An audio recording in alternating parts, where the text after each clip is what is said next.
So this post is going around about how if you ask women if they would rather encounter a bear or a man they don't know while walking in the park or the forest, and all these women are choosing the bear.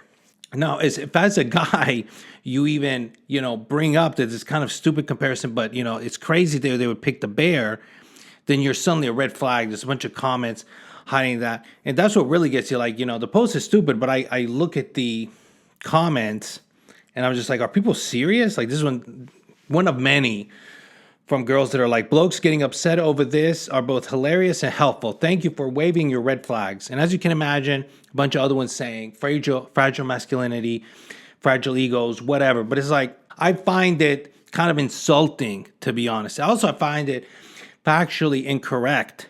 I mean, if we're talking about especially polar bears or grizzlies, right? If you encounter one, you're in trouble. Black bears are less aggressive, but grizzlies and polar bears, if you see one, that's because they ventured away from where they normally live because they're hungry. So the statistical chance of them attacking you is pretty high. I mean, it's probably 100 times higher than a random guy that's probably going to be like, hi, and you walk both ways. That's what kind of is offensive, is this idea that all men are inherently dangerous and there's just such a high percentage chance of an attack or harassment happening that you have to basically discriminate against every guy because you're afraid. And it's ridiculous. I used to go hiking all the time. You say hi and you walk the opposite direction. I've never actually seen a woman see me and think, oh, she's afraid or something. No, if you hike, you're going to encounter other people. Hi, bye, you walk away. That's it. Women not understanding why this would be kind of offensive and discriminatory is just so ridiculous. I've seen some comments that would really blow your mind.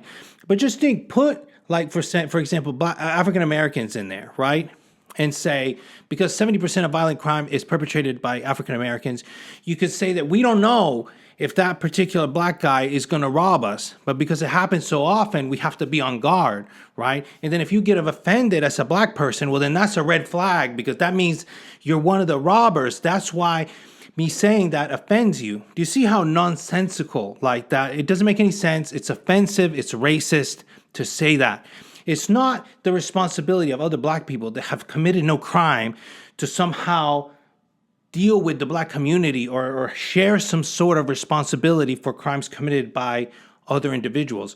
And that's the same thing that applies here with men, So I know you're thinking like, oh, but it's just a thought experiment. Women aren't taking this kind of thing seriously. And I'm like, okay, well, check this out, because there's so many that are serious. So Melissa Veal says, you're funny if you even think in a non-hypothetical situation, we would choose any different. You've never been a woman having to walk back to a car alone at night. The thought of a bear in the woods is less scary than the thought of a man alone. Maybe it is to you or to many women. Maybe that thought is less scary. That doesn't mean that it isn't founded in nonsense. It shouldn't be a legitimate fear. You've been conditioned wrongfully. If you have more fear of a random man you don't know crossing the street in the woods or whatever than a freaking polar bear. Like I said, maybe that's how you really feel. You have less fear towards a bear than a random man. Great. But that's not founded in reality. Okay? The bear is more dangerous. The fact that you really think that you're safer with the bear, like what kind of bear you thinking here? Yogi Bear, you're thinking? Madonna, babbo, basta. I've dedicated enough time to this nonsense. Thank you for watching. As always, buy red, sell green.